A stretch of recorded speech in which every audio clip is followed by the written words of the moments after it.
안녕하세요, 미셸 마린입니다. 하루의 마무리 어떻게 하고 계신가요?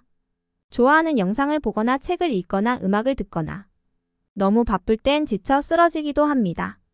우리는 저마다의 방식으로 하루를 마무리하고 하는데요. 매일은 아니지만 주 2, 3회 정도 감정일기를 쓰고 있습니다. 감정일기는 자신의 감정을 적어놓는 일기를 말합니다.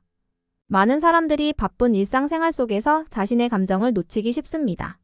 하지만 일기를 쓰면 하루 동안 느꼈던 감정들을 되돌아보면 인식할 수 있습니다. 더불어 일기를 통해 감정을 정리하고 분석하는 데 큰 도움을 받습니다. 특히 문제를 해결하고자 할 때 감정의 변화를 추적하면 해결책을 찾기 쉬워집니다. 또한 나도 몰랐던 내 진심에 대해 알게 되는 계기가 되곤 합니다.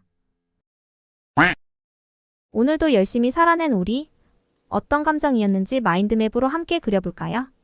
좋아하는 노트와 펜을 준비합니다. 깊이 숨을 크게 들이마시며 몸과 마음을 편안하게 해주세요. 마음에 드는 음악과 조명, 향기가 있다면 더더욱 좋습니다. 일기 쓰는 것이 불편하다면 오늘은 휴식을 취해주세요. 일기가 강요되어서는 안 됩니다. 정중앙에 오늘의 감정을 이미지로 그립니다. 그림이 어려우신 분들은 오늘의 기분이라고 적어주셔도 좋습니다. 오늘 기분이 어땠나? 또는 오늘 무슨 일이 있었나와 같은 질문을 통해 느꼈던 감정, 사건을 되돌아봅니다. 첫 번째 가지는 사건 정의. 오늘 나에게 발생한 가장 큰 사건을 객관적으로 적습니다. 저는 평소에 자기 개발을 위해 영어, 독서, 각종 마인드맵, 동기부여, 명언, 마인드셋 등 운동과 같이 틈새 시간을 활용하여 제가 정해놓은 것들을 정해진 루틴에 맞게 하고 있습니다. 최근에 젤다의 전설, 왕국의 눈물을 시작한 이후로 현업을 제외한 대부분의 루틴이 망가지고 있는 것을 발견했죠. 두 번째는 감정 탐색. 슬픔, 기쁨, 화남, 불안, 두려움 등 어떤 감정을 느꼈는지 적어주세요.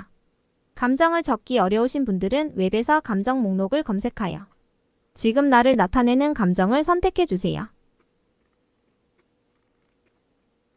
세 번째는 행동과 생각에 대하여. 이 상황에서 내가 어떤 생각을 했고 어떻게 행동했는지 적습니다. 느낀 감정과 관련하여 스스로에게 질문을 던져볼 수도 있습니다. 왜 이런 감정이 들었을까? 이전에도 비슷한 상황이 있었나? 떠오르는 것들을 마구마구 적어주세요. 감정일기를 쓰면서 주의해야 할 점은 감정을 과도하게 표현하지 않는 것입니다.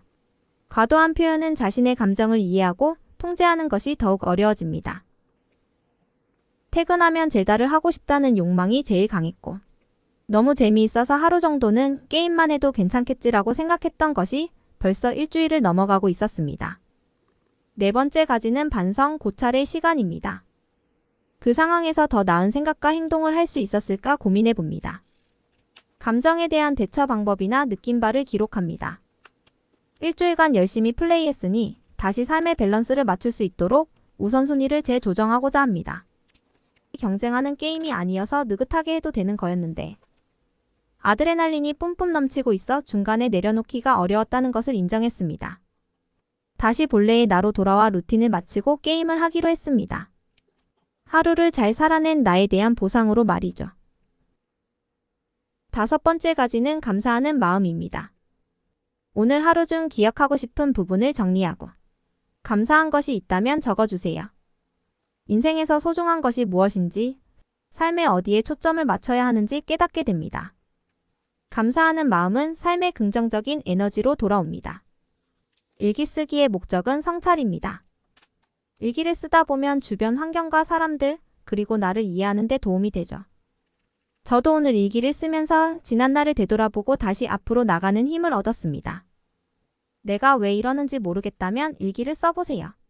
나 자신도 몰랐던 나에 대해 알게 됩니다. 추가하고 싶은 내용이 있다면 중간중간에 넣어줍니다.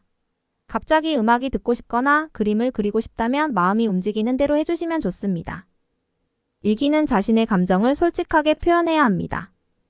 상황, 원인, 행동에 대해서는 객관적으로 명확하게 기록하는 것이 중요합니다. 그래야 더 깊은 이해가 가능합니다. 마인드맵을 다 그렸다면 일기를 마무리하면서 떠오른 생각을 적어주셔도 좋습니다.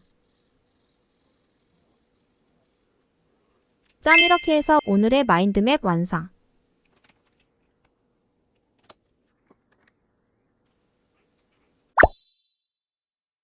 오늘의 마인드맵 그리는 팁. 마인드맵을 그리실 때 순서대로 가지를 그리지 않아도 괜찮습니다. 생각이 떠오른 대로 가지를 옮겨가며 적어주세요. 우리의 생각은 연쇄작용에 의해 떠오릅니다. 음악을 듣다가 갑자기 누군가 생각이 나는 것은 당연한 원리입니다. 노트 필기하듯이 규칙에 맞춰 그림 필요 없이 자유롭게 손이 오가는 대로 해주세요. 더 재밌는 내용은 벅공대 101을 통해 만나보실 수 있습니다. 우리 벅공대에서 만나요.